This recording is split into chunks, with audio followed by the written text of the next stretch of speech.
ખેડાની ખમીરવંતી ધરતીની સાક્ષર ભૂમિ નડિયાદમાં જન્મ લેનાર ભારતને અખંડ રાષ્ટ્ર બનાવનાર લોહ પુરુષ સરદાર વલ્લભભાઈ પટેલની આ 31મી ઓક્ટોબરે 150મી જન્મ જયંતિ અને એની ઉજવણી પ્રસંગે આપણે ગૌરવની લાગણી અનુભવીએ છીએ.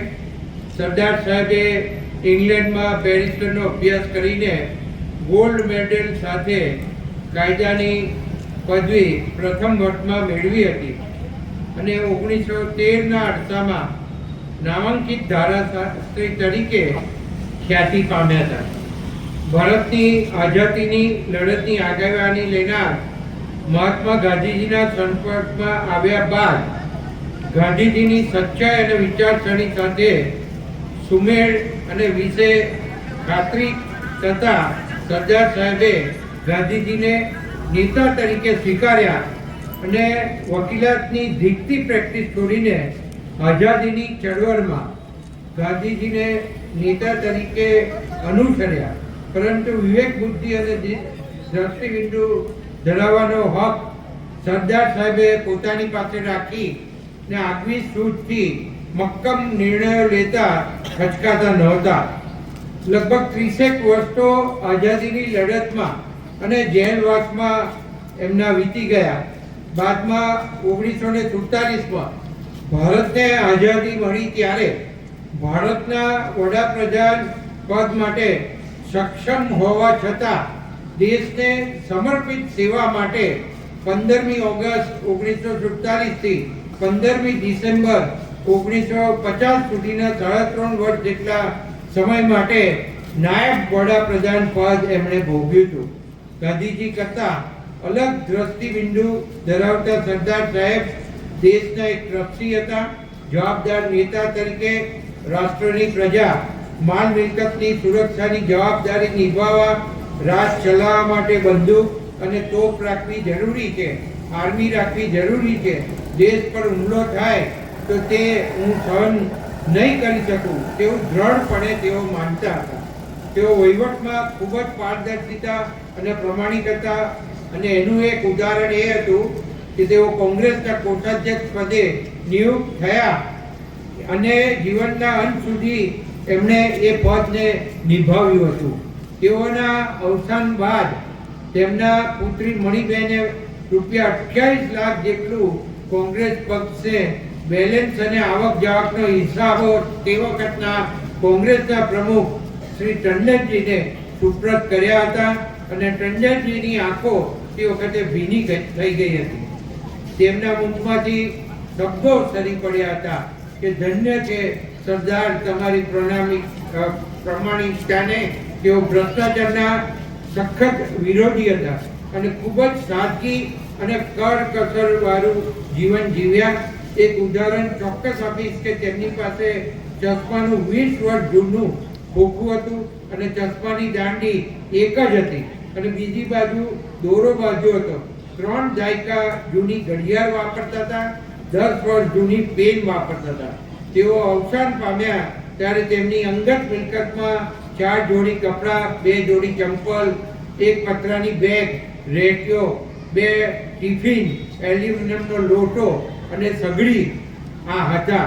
અને અમદાવાદમાં શાહીબાગ ખાતે આવેલા સરદાર સ્મારકમાં સ્મૃતિ રૂપે આજે પણ એ જાળવી રાખવામાં આવે છે.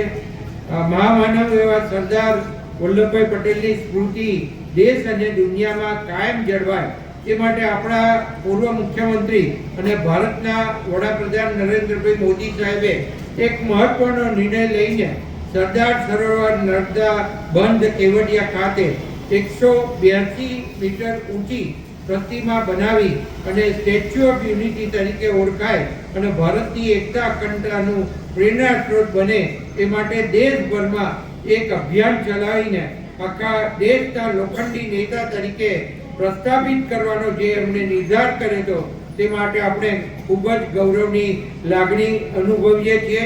અને સરદાર સાહેબ લોખંડી પુરુષ તરીકે એ રીતે વિખ્યાત બન્યા હતા.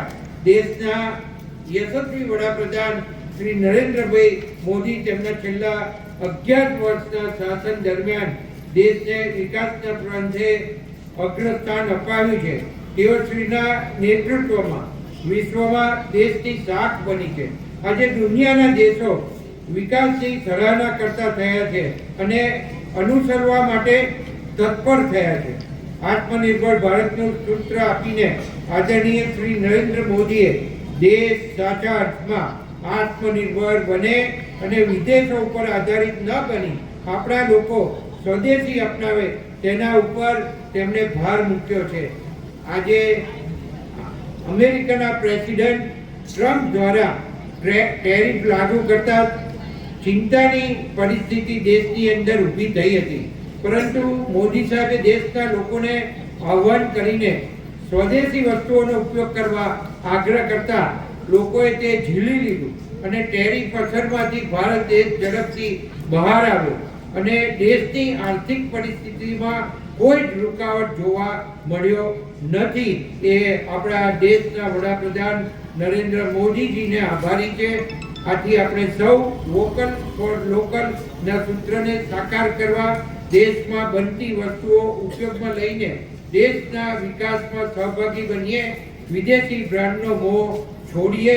સાથે સાથે દેશને શુદ્ધ પર્યાવરણ મળે રહે તે માટે જંગલનો વિકાસ થાય એ જરૂરી છે અને તેનું જતન થાય એના માટે એક પેડ માં કે નામ અભિયાન આરંભીને દેશની હરિયાળીમાં મહત્તમ વધારો થાય તેવા પ્રયત્નો કરવામાં જનતાએ ખૂબ મોટો સહયોગ આપ્યો છે. માન્ય મોદી સાહેબે દેશની ગરીબ પ્રજા સારી તબીબ સારવારથી વંચિત ન રહે માટે રૂપિયા 5 લાખની પ્રધાનમંત્રી આયુષ્માન યોજના PM જય અમલમાં મૂકીને તેમાં પણ ગુજરાત સરકારે સારવારની રકમ ડબલ કરીને રૂપિયા 10 લાખ સુધીની સહાય લોકોને મળે એ રીતના આયોજન કર્યું છે. એ યોજના ખૂબ જ આશીર્વાદરૂપ બની છે.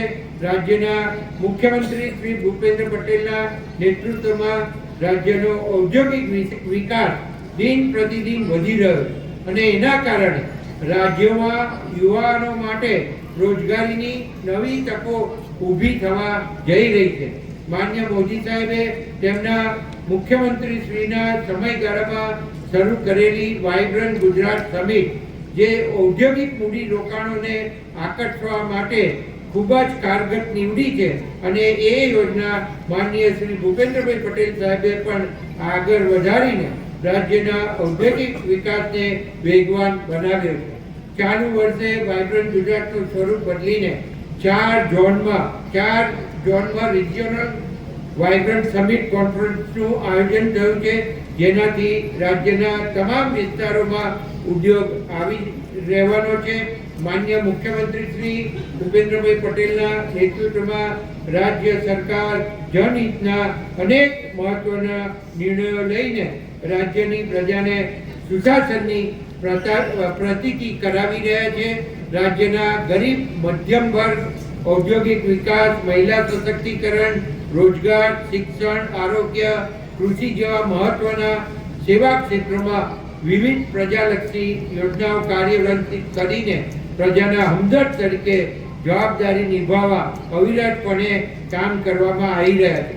રાજ્ય સરકાર દ્વારા વેલફેર સ્કીમો અમલમાં મૂકીને ગરીબ લોકો માટે આવાસ યોજના, આરોગ્યની સુવિધા, રોજગારલક્ષી સ્કીમો હોય, ખેડૂત કલ્યાણની સ્કીમો હોય, મહિલા સશક્તિકરણ માટેની કલ્યાણ યોજનાઓ હોય, બાળકોનું શિક્ષણ માટેની યોજનાઓ હોય, બાળકોના આરોગ્ય માટેની યોજનાઓ હોય, શાળા આરોગ્ય તપાસણી કાર્યક્રમ, કિસાન સન્માન નિધિ, ખેડૂત કલ્યાણ યોજનાઓ તેમજ જાહેર સુખાકારીની અનેક યોજનાઓ અમલમાં મૂકી છે અને વડાપ્રધાન નરેન્દ્ર મોદી સાહેબના માર્ગદર્શન હેઠળ રાજ્યના મુખ્યમંત્રી શ્રી ભૂપેન્દ્રભાઈ પટેલના નેતૃત્વમાં સમગ્ર વહીવટી તંત્રની સાથે ચૂંટાયેલા જનપ્રતિનિધિઓ અને સંગઠન સક્રિય રહીને પ્રજાની વચ્ચે જઈને લાભાર્થીઓને શોધીને તેમને લાભ અપાવવા માટે પ્રયત્ન કરી રહ્યા છે.